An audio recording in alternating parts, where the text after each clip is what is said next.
So my name is Valerie Robinson. They call me Mama Val around here. And I've been in Bear Creek for 4 years. I do whatever they need me to do around here. My father was very, very strict. And it never seemed like I could please him.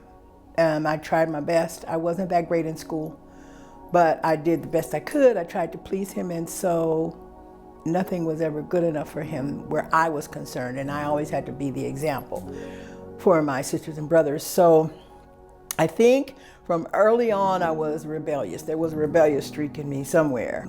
Got through school, met my husband, and before we were married, I got pregnant at 16. I was 16 going on to 17. And so we got married, and it ended up being, we were married for 5 years. 5 years and 3 children later, he started beating me.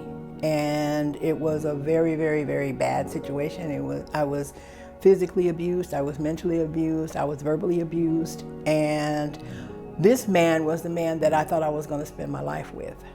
We did get divorced. And now I had 3 children, no job, and didn't know what I was going to do with my life. A few years passed, and I decided that I wanted to live, and I wanted to experience some of the things that I felt I needed to experience. And so came the drugs, came the alcohol, promiscuity.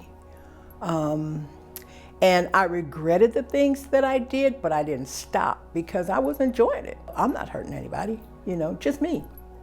But I was, and I didn't realize it, I knew about God, but I didn't know him for myself. And I didn't want to, because that meant that I had to stop doing what I was doing. In the beginning of 1984, the guy that I was living with beat me very badly, very, very badly. He beat me so bad that I lay on the floor and watched him load a gun and put it to my head. And it wouldn't go off. The gun wouldn't shoot. Not long after that, at a Bible study at my father's house, I got prayed for. I asked the Lord to come into my life, and things didn't stop right away. The drinking didn't stop right away. The drugs did. Drugs went, men went.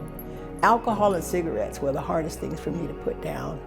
But I could see God's hand at work, and I still struggle with forgiveness for myself, things that I did before, but I know that God loves me, and I know that Jesus died for me, and I'm not ashamed of him. And so I tell everybody that will listen,